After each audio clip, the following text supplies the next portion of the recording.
লক্ষ্মীপুরের কমলনগরে মাদ্রাসা শিক্ষার্থীদের চলাচলের রাস্তা দখলের অভিযোগ উঠেছে স্থানীয় মোহাম্মদ জাহিরের বিরুদ্ধে।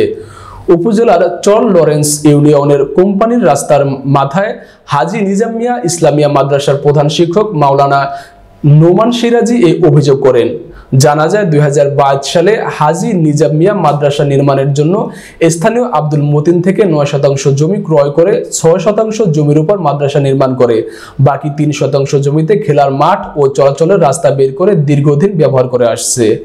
হঠাৎ গত 25 এপ্রিল শুক্রবার রাতের আধারে মাদ্রাসার শিক্ষার্থীদের খেলার মাঠ ও চলাচলের রাস্তাটি বাঁশ ও জাল দিয়ে বন্ধ করে দেন মোহাম্মদ জাহির। এতে করে মাদ্রাসার শিক্ষক ও শতাধিক শিক্ষার্থীদের চলাচল কষ্টকর হয়ে পড়ে।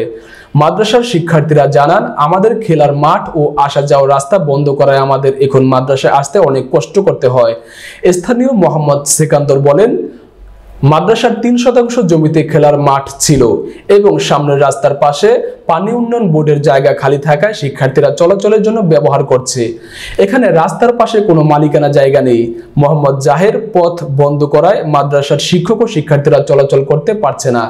মাদ্রাসার সাধারণ সম্পাদক আবুল কাশেম, উপদেষ্টা মানিক হোসেন জুয়েল, সহ সভাপতি শহীদুল ইসলাম বলেন, মাদ্রাসার সামনের জায়গাটি এতদিন খালি ও খেলার মাঠ ছিল, কিন্তু হাজী জাহির বাঁশ ও জাল দিয়ে বন্ধ করে দিলে শিক্ষার্থী ও শিক্ষকদের আসা যাওয়া করতে খুবই কষ্টসাধ্য হয়ে পড়ছে। অভিযুক্ত হাজী জাহির অভিযোগ অস্বীকার করে বলেন, মাদ্রাসার সামনের জায়গাটি আমার মালিকানা জমি। এখানে আমি সবজি চাষ করেছি, বাচ্চারা যেন নষ্ট না করতে পারে তার জন্য বাঁশ ও জাল দিয়ে বেড়া দিয়েছি। রাত্রে অন্ধকারে কাটা দিয়েছিল, পরে যে কেউ হয়তো নিষেধ করছে আর কাটা বাদ দিয়ে এখন এই যে জাল দিয়ে এবং সুয়ারি গাছের গড়িয়া দিয়ে এটা আবদ্ধ করে রেখেছি। ব্যারিকেড ছিল না, এখন কেন দিচ্ছেন সেটা বলেন। এখন ব্যারিকেড দিতেছি এখানে ঢেঁড়স করি তরমিলাতা করি আমরা খাওয়ার জন্য খালি মাঠে হরি যে মাটি এই জিনিস আমরা খামো 10 জনে খাইবো।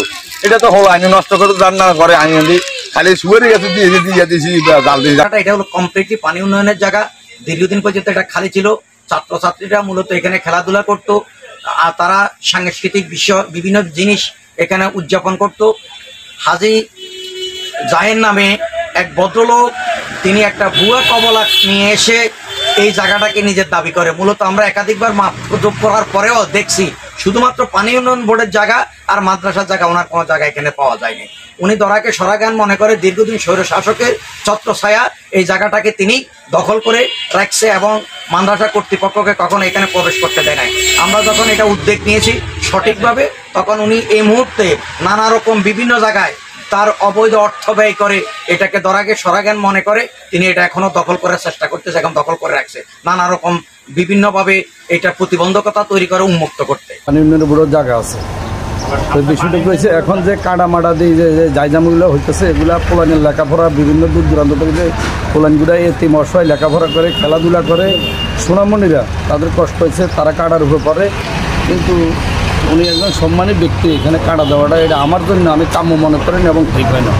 মাদ্রাসার সামনে আগে কি ছিল না, আগে ছিল না, এখন অসুবিধা কোথায়? এখন অসুবিধা মাদ্রাসার যে ছাত্রগুলো আমাদের আছে এগুলা বাহিরিতে যেমন ছুটি দিছে তাড়াহুড়া করে বাইরে হইতে, হ্যাঁ দেখছি বাইরে হলে একটার সাথে একটা ধাক্কা খায় পড়ার সম্ভাবনা আছে। এখানে এতদিন কিছুই ছিল না, খালি ছিল, খালি ছিল। হঠাৎ করে কোন প্রেতাত্মা শক্তি এখানে আসছে, কার আবির্ভাব হয়েছে জানি না, পুরো শিক্ষা প্রতিষ্ঠান ধ্বংসের বিষয়। কারণ এই মাদ্রাসার ছাত্রছাত্রী 2 দিন আগে কাটা ছিল, সেক্রেটারি যখন বলছে কিছু কাটা সরিয়ে ফেলছে, পর আলি দেওয়া হয়েছে। এতে ছাত্রছাত্রী বাইরে ইয়ে করতে খেলাধুলা, এখানে একটা মাঠ আছে, বাচ্চারা ওদিক দিয়ে আসেন, এদিক দিয়ে খেলা টেলা, ওইখানে যাওয়াও নিষেধ।